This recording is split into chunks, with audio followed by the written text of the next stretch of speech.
All right. Like I said, they asked me to come in at the last minute there. Should be starting now. Come on, come on, come on, come on, come on. There we go. Now we booming. Yeah, I know. It's they asked me to get them some a couple of things at the last minute, and I was like, "Why couldn't you wait do it when I was out?" Well, I had to drive and such, and we just woke up because they were napping at that time. So one of those things that happens. So gonna have to keep it probably keep the list a little short here. I don't know if we can or Well, less. actually, You, that mhm. works out well because my list is kind of short. Oh, okay. Because as you know, I am going to be going live with the Real Spark TV at 6 Central here. There. All right. So, and hopefully you'll be we'll be able to have no able to just excuse me. We'll be able to discuss the things that me and Minnesota Vikings fan was supposed to be discussing on Dirty Brown Eye Drama. I had to delete that episode because there was so much lag. There was so much issues on my end, and plus, and plus, you also got to remember that I think the thumbnail that I was using may have been copyrighted or something like because the stream kept going down 3 times in a row. Huh, that's kind of weird. I know it's kind of weird, but at least it could have let me know ahead of time there. The execs at YouTube that is. So hopefully this time there'll be no more issues coming up.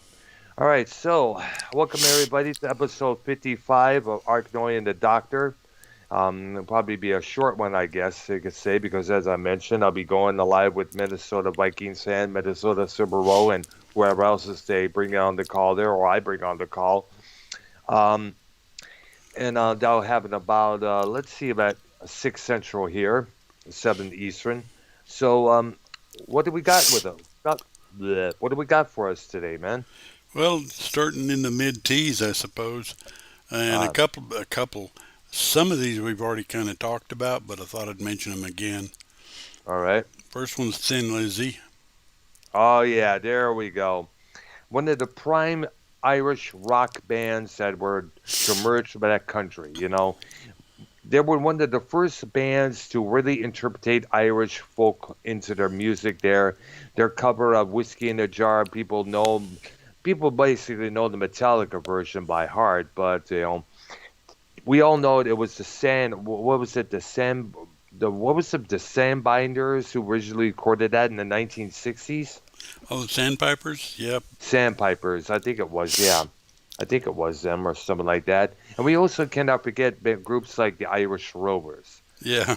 Yeah, people think, Timey Kangaroo Down Sport. yep, no, that's Ralph Harris. He was an Australian musician there, and I don't think they have kangaroos in Ireland, by the way. True. That's true there. You got a cold, dude? A little bit of one, but not a bad one. Uh, I see there. I see. Yeah. So, And of course, they were famous for Jailbreak. The Boys Are yep. Back in Town. Yep. So the two main ones that they always play on the radio, but they're forgetting about other stuff like Thunder, Lightning, The Right. Sun Goes Down from their final record, stuff like Renegade, Black Rose, Angel of Death from the early '80s there, Chinatown, Killer on the Loose, Dancing in the Moonlight, Still in Love with You, one of the most respected ballads they have ever recorded there. Their album Live and Dangerous still remains one of their the top favorites among fans, and they released another live record about a couple years back. It was recorded around 1976. It was called Still Dangerous, live at some theater. I forgot which area it was. This was around 2007 or 2005, and you know what? They was doing an interview with Scott Gorham, who was the only U.S. member of the group there, and he was telling the story that there was a book included. There was a little forward in this book of photographs around the 70s there, detailing his career with Thin Lizzy there. I guess what he is doing right now is another version of Thin Lizzy, more like a tribute version. And he also has a band called Black City Riders, if I'm correct there, as well. Now, Gorham also detailed in the forward that He recalls seeing Phil Lynott after Thin Lizzy's farewell tour in 1983. They released a Thunder and Lightning. They were about to call it quits. Couple years, about 1985, he visited Phil at his doorstep, and he was shocked how Phil looked. He was strung out on heroin. He was doing a lot of that, and apparently, they had a little talk. He promised that he was going to get clean, get the band back together, and sadly, that promise never got fulfilled because the following year he was hospitalized and he passed away. Yeah, yeah. And apparently, it was, if I ever watched the show Behind the Music, his mother was there, and I guess she was detailing. She looked at his feet while he was in the hospital. It's like, holy cow, he was shooting up in his feet, man. That's how he was able to deceive us. Wow. Yeah. And I guess now that there's this big statue with him with the Victorian outfit on it, his bass guitar somewhere in Dublin, Ohio, Ireland there. I guess his daughter, whose name escapes me, um, she was often posed next to that statue there. I wonder if she is aware that her father was legendary when they brought Irish rock to the fold Max. Oh, I'm sure she knows. Yes, absolutely. Thanks for her mom there. And I guess, you also got to include the other members. Gary Moore, who's no longer with us as well. They did a song together back in 1985 called Out in the Fields. Brian Robinson, who also was briefly a member of Motorhead in '83. You remember when to look for the album Another Perfect Day from them. Pretty good, damn good album there from those guys. And Is of Out in the course, Field a cover of the West Bruce and Lang song? I don't, I'm not too sure, but it was a more hard song there. It was a hard ass version. Out in the fields, the battle's just begun, and that's basically a part of the chorus and how that goes there. So maybe a different version, me or maybe think of it up there, but it was all pretty good song there. It was our Yeah, very last collaboration together, and sadly, as I mentioned, both were no longer with us. yeah. Yeah. Next one I But got. Go ahead. now, I was going to say, people need to start, as we always suggest, digging deeper into their stuff there. You always go for a jailbreak, Boys Are Back in Town, those two songs only. Go deeper, everybody. Because there's a lot more other goody stuff out there. One of the cooks at the old restaurant I used to work at in Richmond, Michigan, he burned me a couple of CDs. Zeppelin, Floyd, and he also burned me the best of Thin Lizzy, which I enjoyed massively. Pretty damn good stuff there. And also I also suggest the complete Live and Dangerous album just as well because Huey Lewis plays harmonica on that album. Huh. Yes, that Huey Lewis as well there. In fact, if you want to look on Google Images, you can see Huey with a mustache and his long hair next to Phil right there. Wow. Yeah. Next one I got to know we talked about, but I just mentioned in passing, Three Dog Night. Yeah, that's right. Yeah. And I guess they decided to call it quits finally after how many years? I don't know, but their big thing was I might be mistaken, but I think virtually every song they did was a cover. I don't think they had any originals. Some original, maybe had them, maybe no. We do not know for sure, but they do deserve a lot of credit there. I mean, Oh yeah, did very good covers of tracks like "The Loner" by Neil Young, "It's for You" by the Beatles, and a couple other stuff there. We know for their song, "One" is the loneliest number. I had that record. That record was given to me by a couple relatives, well, not too long ago, along with the Easy Rider soundtrack, and it was, you know.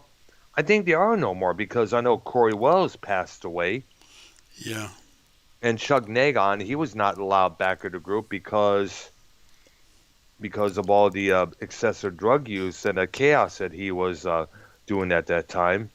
right, right. Yeah, So I guess it's just one guy right now. I guess you wanted to say there. Yeah, it would be one dog night. Yeah, exactly. And who wants to see that? Right. It'll be one three dog night featuring blah blah blah. The third member, whose name escapes me as well. And it's just who wants to see that? Yeah, and actually their guitar player was pretty good. I Yeah, forgot his name. I forgot all of the members' names. I think um send them again. I never did get any of the other names. I just only know Chuck Nagon and Corey Wells. That's about it. I guess one of them, I guess, started writing for Sports Illustrated for a while there. Yeah, yeah. Next one I got to know we hadn't discussed their one hit wonder. Yeah. Toby Bow. Toby Bo. I don't think I've heard of that one there. Yeah, it was a group. They did a song called My Angel Baby. All right. Kind of And soft and mellow. okay there. And a shout out to Minnesota Vikings. And I'm going to add you that when it gets about 6 p.m. Central over here, I'm going to add you definitely to the call there. And Minnesota, we got to talk about WWE. We were supposed to do that on the episode of Dirty Brown Eye Drama last time, but things were fucking up at that point there after the excuse me, after the first 30 minutes there. So I'll definitely continue that conversation. Okay, the next three are ones I know we discussed too, but I'll mention them again. Yeah. Todd Rundgren. And Utopia, Right. his band there. Yep. Let's give him credit. He also is a well successful producer as well. As we all know, he produced Bat Out of Hell for Meatloaf. He produced the album Skylarking by the band XTC in '86. Um, he also did a lot of production for I guess her name was Carla DeVito, who was former backup singer for Meatloaf, if I'm correct. If I Yeah, yeah. yes. And you also got to remember, he was the one who wrote all those songs like "I Saw the Light in Your Eyes" and "Hello, It's Me," which were favorites on the soft rock circuit around the '70s there. And we Yeah, also cannot forget his original version of "Love Is the Answer," which we all know was made more famous by England Dan and John Ford Coley back in '78. and I always thought the version that he did when he was with Nas of Yeah, Hello It's Me was superior, but what do yeah, I know? yeah. I know. Well, I gotta definitely look that up because we only know his version as most of the time there. The album for the which that song is from a bleh, album he put out, and I guess in the '70s called Something Anything. Right. Yes, and it was released on a label called Bearsville Records, which also had Foghat on their stable as well. Yeah, and I kind of hesitated to mention it because when we get into Prague, I'll mention it yet again Hmm. because he did songs that weren't Prague, but he Ah, did a lot of Prague too. I mean, Hello It's uh, Me's nowhere near Prague. I know, but then again, the same thing with the band Ambrosia. We know biggest part of me, you're the only woman, how much I feel, but we forget about they had prog rock roots in their music before all those songs became hits. Right. And let's not forget, in '82 they decided to go back to those prog rock roots with an album called Rhode Island, which did not do so good. Which was a shame because it's actually not bad. I know, but I remember the song. I remember the song "How Can You Love Me." The video for that track was a pretty good song there. Yeah, yeah. A lot of my favorite songs with them are their more proggy numbers. But Exactly. Yeah. we did a list on them. Absolutely, we did. Yeah, and they did listen to a couple of tracks from the Life Beyond LA album, just as well. Pretty interesting. Yeah. Next one I got is Tom Petty. Oh yeah, rest in peace, dude. You give him his due. He put out some pretty good songs there. Breakdown is still remains essential. The song he did with actually he did two songs with Stevie Nicks. Stop Dragging My Heart Around, which was played consistently in '81, and there was another one called I Will Run to You, called from her record The Wild Heart. Right. same record with Stand Back on it and Beauty and the Beast. And he did songs like, we all remember the songs like Don't Come Around Here No More, which Dave Stewart of the Rhythmics produced and appeared in the video just as well there.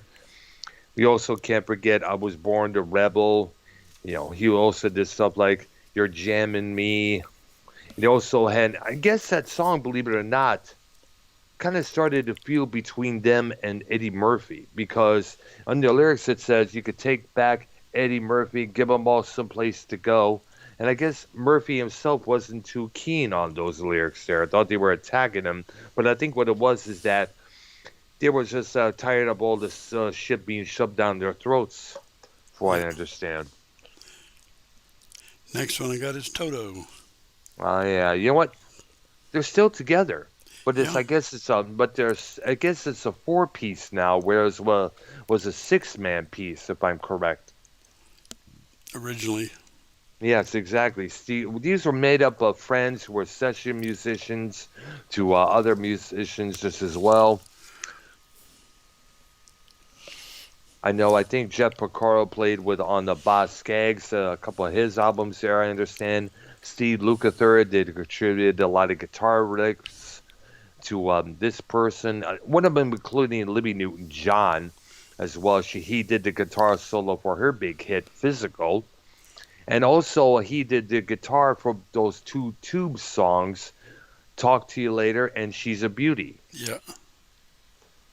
If you listen to "She's a Beauty" in the backups during the chorus, you could hear Bobby Kimball in the background, no doubt. Okay, the next one I got is Wait, but we also got. I know. Sorry to interrupt you, but we also got. I forgot to mention the songs that they did. "Rosanna," which was about Rosanna Arquette, the actress.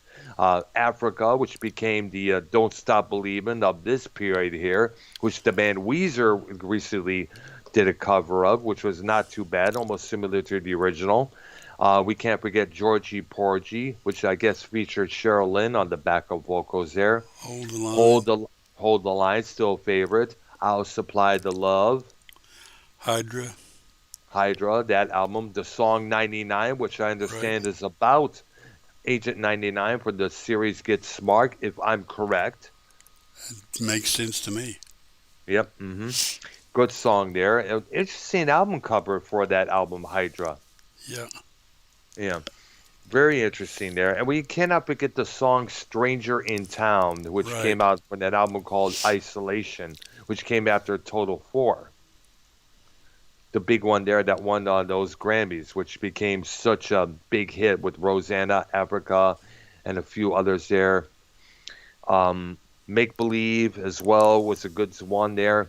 And we also cannot forget the songs that came out after Bobby Kimball's departure. With the "I'll Be Over You" from '86, and plus "It's Not the Same Without Your Love," which was a follow up. Those are the worth mentioning there. Yeah. Yeah. Next one I got uh, actually put out quite a few albums, but nothing did well over here. Really? Uh, Trapeze. Oh my gosh, that's the band that featured Dave Holland of Judas Priest and Glenn Hughes of Deep Purple and Black Sabbath fame. Yeah. Yeah, and they were signed on to, if I remember, Threshold Records, which was, we all know, the Moody Blues' label. Right. Yeah, I'm trying and to remember what their hit was, but I can't remember. I didn't know that they had any hits. I just know that Dave Holland, They would had record one, us. but I can't remember the name of it. All right, maybe it'll come back to you later on, like it does with me at times. I remember, as I mentioned, Dave Holland would later join Judas Priest. He would remain there until 1989 when he would depart. He would be replaced by Scott Travis, who is still with them to this day. And sad case about Dave Holland. He kind of he did something that in what I'm going to tell you about the guy is pretty much a kind of an upset, and it kind of like did it a little damn damage to his reputation as a drummer. He was in 2004. He was sentenced to 8 years in a UK prison for sexually molesting an underage special needs boy whom he was giving drum lessons to. Oh man. That's right. Apparently, he revealed in the court case that he didn't, even though he state claimed his innocence, it was revealed that he was bisexual. And even though the jury didn't really, the courts didn't buy it, he was sentenced to 8 years. He did his time. He got out, and he had hooked up with another former Judas Priest frontman, Al Atkins, and started playing with him for a while. And he continued to that until his death in, I guess, a couple of years back. He died at the age of 79. Hmm. And for a while, his name and any pictures of him were not allowed on any Judas Priest reissues of their catalog from the 1980s there. They were starting to finally put his name and his pictures finally when he kept getting reissued again. But for a while, his name was like blacklisted from anything on the Priest catalog there because of that. Yeah, well, I can understand that. Yeah. Geez, I'm like, that's the last thing they need to their reputation, because you remember back in 1990, they were put on trial for putting backwards messages in their music. Remember that? We all know that whole damn scenario. Which is kind of weird when you think about it, but Yeah, but then again, that's another discussion there. I know me and YR discussed that a few times on our old show, Metal Maniacs, back last year there. yeah. And next one I got kind of a super group. Hmm. We may have talked about them, the Traveling Wilburys. Oh yeah, George Harrison, Roy Orbison, rest in peace. Um, Jeff Lynne from ELO, Tom Petty, also rest in peace, and I guess Bob Dylan. Yeah. And Yeah, George Harrison also rest in George peace. Harrison. That's right. Yeah, exactly. Two or three of the Wilburys are no longer with us. And it's sad because I know a couple friends of mine who liked their music a lot. He loved their song "Handle with Care," which is still often played on the radios at times. There, That's easily my favorite.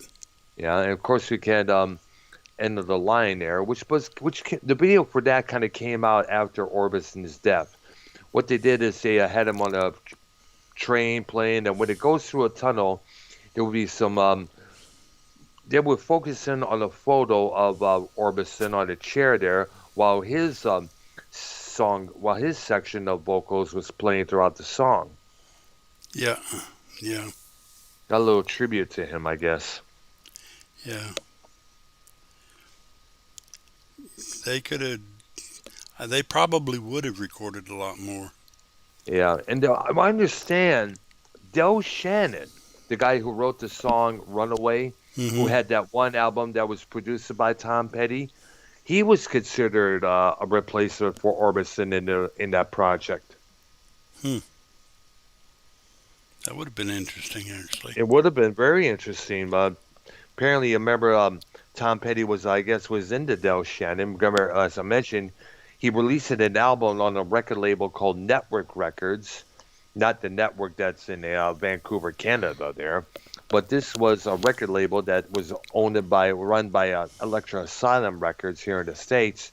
And he released an album called Drop Down and Get Me, which was produced by Tom Petty. Hmm. Yeah.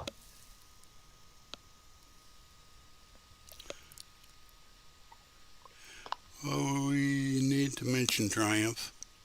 Oh, yeah, absolutely. I talked to Dave Rose about doing about possibly doing the Canadian rock special there, and would like to have him on there. And we definitely mentioned that group to him.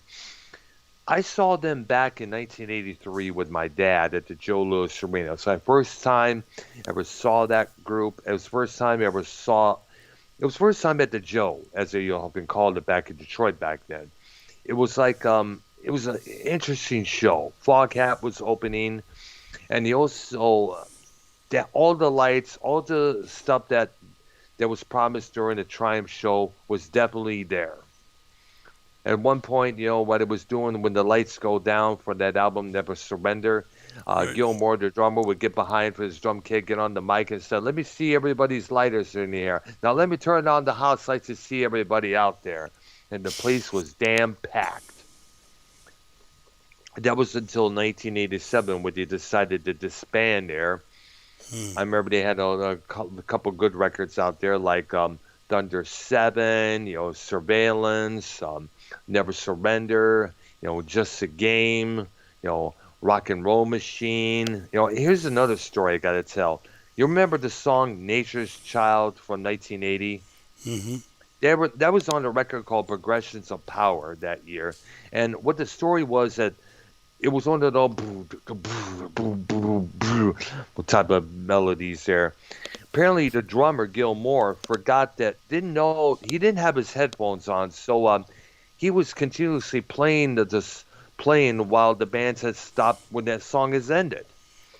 So they decided to leave that in there and let the drums fade out, and that will also give gateway to drum for Gilmore to do his drum solo soon afterwards. So it kind of worked out well in the end, no matter what.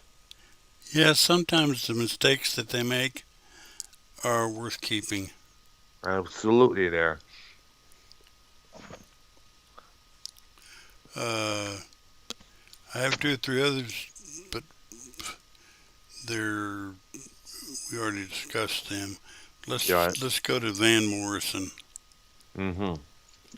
Oh yeah, one of the original Celtic. Now he was one of the. I guess he was Irish, right? As I well. believe so.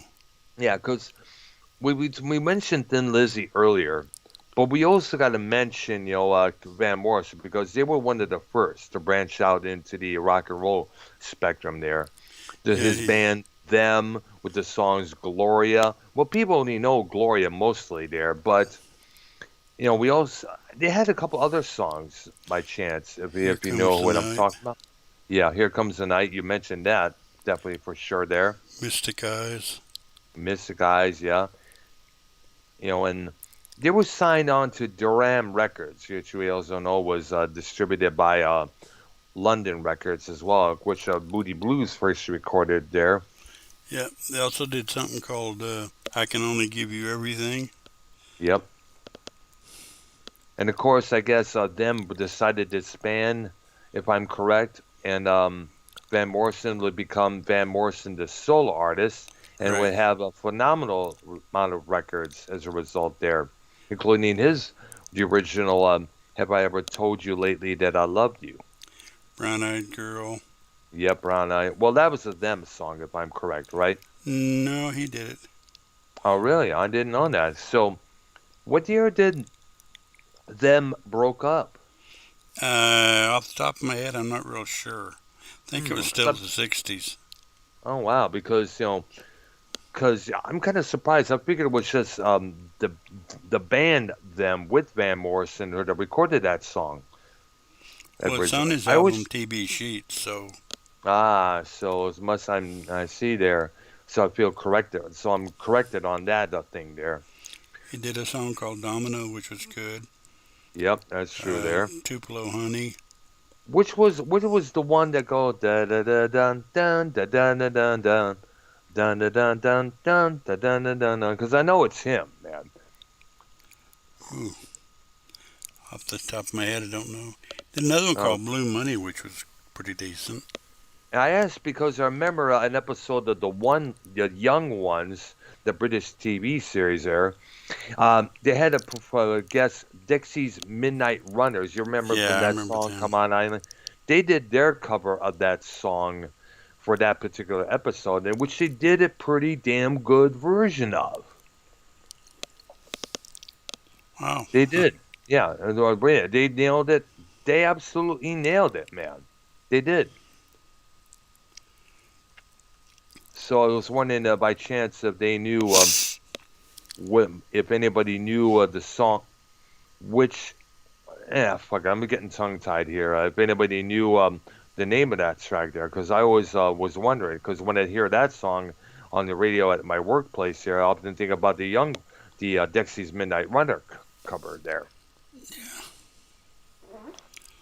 Yeah. Okay, next one I got.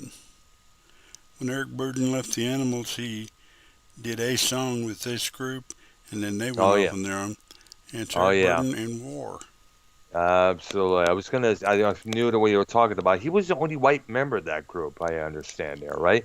Yeah, and song called they did a song called "Spill the Wine" Oh, with we Eric know that Burden. song, definitely, yes. You know what? It's kind of odd because a white, an all white, a white British dude with a bunch of black dudes and a couple Latino members. That was kind of interesting back at that period there. There was an album they put out called "The Black Man's Burden," and I guess the gatefold of that album had the members of War in a field out there with two white girls lying naked in the sun there. I don't know if anybody ever saw that album cover. I remember seeing it at a place called Record Time back in the 80s. There I was like, holy caroli. Yeah, Yeah. And we cannot forget War, you know, going off on their own, coming out with records like can't Why Can't We Be Friends? And of course, Lowrider. Low Rider, all those other tracks there, and a couple other songs I guess they did. I think Yeah, Outlaw. yeah. I remember September. seeing September. Yep. Yeah. And are they still together by the chance? I don't think so, but then I don't know for an absolute fact. Hmm. I don't know. Who knows there? Okay, the next one I got is Warren Zevon. Oh yeah. Rest in peace, dude. You know, he died of a he died of I guess it was some fatal condition he had. That's when he decided to record his very last record. I remember one of the tracks on that album was called "Disorder in the Court." There featured a lot of guest appearances from Jackson Brown, Bruce Springsteen, a few others there.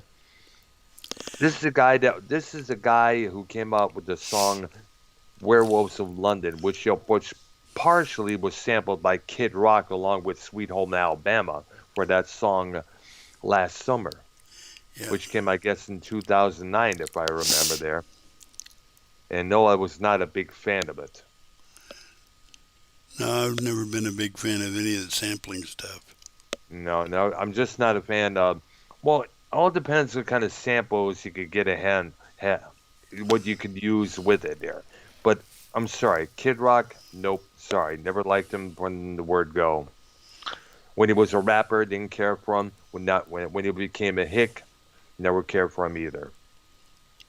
And when I lived in Richmond, Michigan, all he ever talked was Kid Rock, Kid Rock, Kid Rock, Kid Rock. Hmm. I'm like, do you remember when this guy was a rapper with the eraser haircut, pencil eraser hairstyle that he had? Yeah, Yeah, but they're like, I don't know that. You know what? I had to actually, I saw a copy of his first record, Grits Sandwiches for Breakfast from 1990. It was a rap record. I listened to it on the way home to see how it was like. It was like, so much, so much, so much. But the reason I kept it with me is to prove to all the boneheads in the area, Richmond, that Kid Rock was a rapper when he first started, not the super all-American badass that he claims to be. right. Yeah, so put that in your pipe and smoke it, people. Next one's an interesting jazz fusion, I guess. Yeah. Jazz group's got several famous members in it. Wayne Yeah. Shorter, Chick Corea, uh, Return to Forever or Weather Report. Weather Report. I thought so. Because I remember Chick Corea had a band called Return to Forever, but I figured, oh, that's in the R's. And I was like, I figured you must have been talking about Weather Report. And this is the group that had that one bass player that influenced Metallica's current bass player, Robert Tahorio, I think its last name is pronounced. But his name is Jocko. Let me see if I could look him up there on the Google search here. Their really biggest song was Birdland. Mm-hmm. Yeah. Pastoris. Pastoris. He was the bass player for the band Weather Report from 1976 to 1981. And he worked with also Pat Metheny. He also worked with, let me see here, blah, blah, blah. He played piano, bass, drums, percussion. He was also, he worked with Joni Mitchell just as well there. And he was also a subject, I guess, of a documentary, I guess. He was also, I guess it was produced by, until his death, and it says right here, I got here, he was the subject of the 2014 documentary film Jocko. And he basically, his bass and stage presence technique, you know, most bass players play the acoustic upright bass, known as the double bass. At the time, with few exceptions like the bass players of the trios that Bill Evans, another jazz musician, led, bassists typically remained in the background with the drummer, forming the rhythm section, with the saxophonist, trumpeter, vocalist, guitarist handled the main melodies and led the band. The pastorist had other ideas for the bass player. He played the electric bass, which he removed the frets. He played fast and loud, sang, did flips, spread powder on the stage so he could dance like James Brown, joked around and talked to the crowd. A self-described Florida beach bum, he will often wear both barefoot and shirtless on stage. He was tall, lean, strong, and someone who played the sports with the nickname Jocko Fit. His thumbs were double jointed and his fingers were long and thin. You know, he also being taught about artificial harmonics. He also added them to his technique of bass playing. He also basically he was also noted for virtuosic bass lines which combined African Cuban rhythms inspired by the likes of what's this guy name? Blah blah blah. Cha Chao Chao Lopez there with R&B to create a 16-note funk lines syncopated with ghost notes. He Hmm. played these with a movable anchor thumb technique on the right hand, anchoring on the bridge up pickup while playing on the E and A strings and muting the E string while his thumb played on the higher strings. Ah, interesting technique there. Now, he played a number of Fender bass guitars throughout the years, but his most famous was the 62 jazz bass, which he called the Bass of Doom. That was his most notable bass guitar there. He also played there. Hmm. Right. That's right there. Next one I got is Leslie West, Jack Bruce, Corky Lane, West Uh-huh. Bruce and Lang. Oh, yeah. Mountain. Oh, yeah. But Well, no, this isn't the guy. Mountain. Oh, yeah, my bad. When you heard when I heard Leslie West, but rest in peace to Leslie West. You know, and what happened to him was a further proof why you need to take care of your diabetes a lot more. Because if Yeah, you didn't know, anyone who didn't know, he lost half of his leg due to type 2 diabetes. right. He had to perform on a wheelchair there, movable wheelchair there until his death at age in the 70's there, a Hmm. couple of years back. And which is very sad, you know. But he was a pretty damn good player there. He was influenced on a lot of other guitar players, and we also that's all I can say. Yeah. Well, I was essentially Mountain with Jack Bruce replacing Felix Pappalardi, who had Yeah. been killed. So, Wow, holy cow! I was wondering what happened to him, man. I heard it say he died of some sort of something there, and I don't never got the full story of what happened to him. I thought it was drug use or well, if you look something it like up, I that. believe that he was killed by a jealous husband or something. Husband. All right. Felix Pat Felix Pastorus No, Pappalardi. P Papillar. P A. There we go. I got it. Okay, I got it right now on the Google Images here. On the Google here. Yeah, this was back in 1983. Let me look up there and give me a few minutes, folks. Here, I'm going to get down to this here. Blah blah blah blah blah blah blah. Later life and death. He was forced to retire in because of the deafness that was in his eardrums due to the high volume of shows he did with the band Mountain. He continued to produce throughout the 70's. He released a solo record titled "Don't Worry, Ma." Um, in May of 1983, the British music magazine NME New Music Express reported that he would be producing a play based on the album Queen of the Night, the debut for Maggie Bell, who was the former singer of Stone the Crows. That turned out to be false. He also worked on the NBC show Hot Hero Sandwich in 1979. I remember seeing that show, and get this.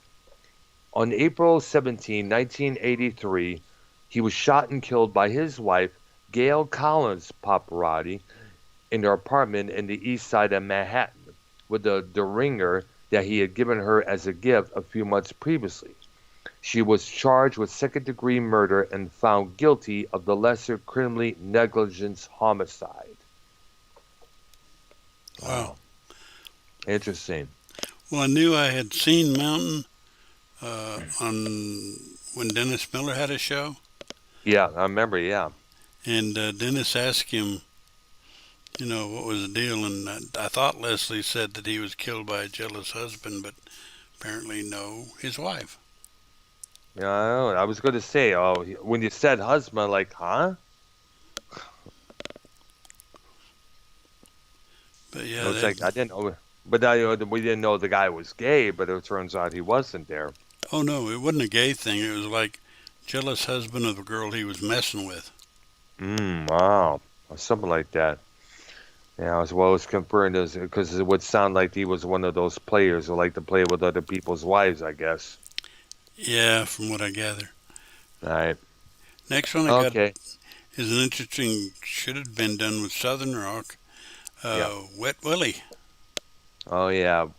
Jimmy Hall was the singer of that band, if I remember there. Yep. Yep. And he was the one who later sang with on Jeff Beck's song "Gets Us All in the End" from 1985. I remember that was a damn good song hearing on the radio there. Yeah. And of course, we all know Wet Willie from their songs. They had a couple other hit songs out there, I guess. They recorded for the Warner Brothers label, if I'm correct. I think their big one was Keep on Smiling. I think so, yeah. And then they had another one that actually what's my favorite by them was a song Hmm. called Everything That You Do Will Ah, Come Back to You. I see there. Golly, if you give love, you get love in return. If you give hell, you get hell in return just as well there. Yeah, I guess that's the point of that song. yeah. But they were pretty good. Like I said, they were kind of more Southern rock than anything. Yep, that's true. And we can't let this end without mentioning, although I think they Okay. were an 80s group, Yeah. Wild Cherry. Oh my gosh, it was mostly a 70's group. They had that one song in the 70's, play that funky music. Right. And that was in 1977, 78, I think, if I remember, it was. Yeah. Easily their biggest song. Yeah. One of the most popular songs as well there. Yeah. And I guess the last one I'll mention is Zebra. Oh, yeah, the band Zebra. And I guess that's the group that in 1982, 83 had that one song, Who's Behind the Door? Yeah, and I believe they were from New Orleans, but I could be wrong. Or a new, I'm not too sure where they're from, but that song was massive. Yeah. Massive. It had a massive sound to it. He also had another song called Tell Me What You Want, which Yeah. was even more massive and just as well there. I mean, it was a badass record. There Yeah. was one badass record song there, and man, it was a bad. I can go on forever, but it had the, I guess the Randy Jackson, the singer guitarist there. They also had a. I know the other two members. It was a trio there, Right. but I guess the bass player also did the keyboard chores there, and it sounded like it had the original synthesizers that you heard from the 1970s. But it was, man, it was a powerful. Anybody out there listening, check out the songs that I just mentioned. Oh yeah. Listen to those songs, and You will also be they had another. amazed. You know, man, how the production, the videos for those songs, it was like holy caroli, man. That was those two were jams back then. Highly recommend it, folks. Oh yeah, absolutely. All right, there. Okay, now for the next show, Yeah. do we want to move into the 80s and do generic bands? Generic Or, meaning like new wave groups or any other band out there? well, yeah, sort of, except that we won't get into some of the big ones for the most part. We'll be Yeah. mentioning, or do we want to start our prog rock? Well, I say we move into the 80s there because I mean, because I remember my time was my period of fun that was during the 1980s. That's when I was a teenager and a young adult. I remember all these songs, all these acts, one hit wonders, that people seem to forget nowadays. I can name many groups out there, many things, because that was the prime when I was the early MTV with that stuff that they were playing before it became a commercial rate, before it became visible radio there. It was Yeah, like, all the stuff there was out there was phenomenal. I would sit with my guitar trying to learn those songs there, as much as I can. right. Yeah. And actually, I got a pretty good bit considering that I was starting to fall out of music at that point. Yeah. So those acts out there that was out there, mostly the new wave and the funk stuff there, which my sister was into a big time with Janet Jackson, Prince, Rick James, Michael Jackson. Right. Yeah, they're kind of like it was a phenomenal period there. Yeah. So definitely And got it. we're full I of one look. hit wonders. Oh yeah, definitely look forward to doing it on our next program there. Okay, we'll move into the 80s then. Then All after right. we get done with the 80s, we'll step back into prog. Yeah, definitely. We got to cover though a lot of bands that we got to cover into. Believe it or not, a lot of projects. Mike Oldfield, Tangerine Dream. Your early Genesis. My favorite, King Crimson. ELP, Emerson Lake and Palmer, and of course we cannot be also Klaus Schultz. I got to bring this guy in because he's hardly ever mentioned. He was a member of Tangerine Dream, but he had a solo career afterwards. He released a couple records, which I phenomenal. I highly recommend. Yes. Absolutely, there. Definitely got Yeah, to mention. essentially, from what I understand, the big ones, or the big five, or whatever they call them, were King Crimson, yes, ELP, Yep, early Genesis, Genesis, and Genesis. Yep, Kansas. We can't forget Kansas. Kansas.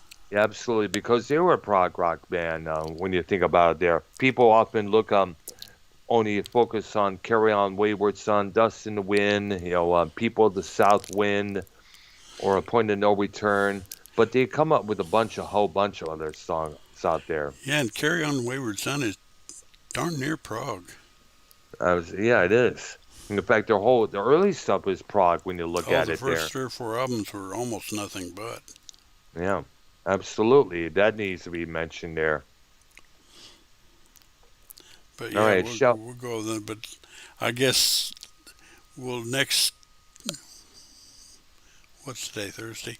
I guess on yeah, Monday we'll start the 80s.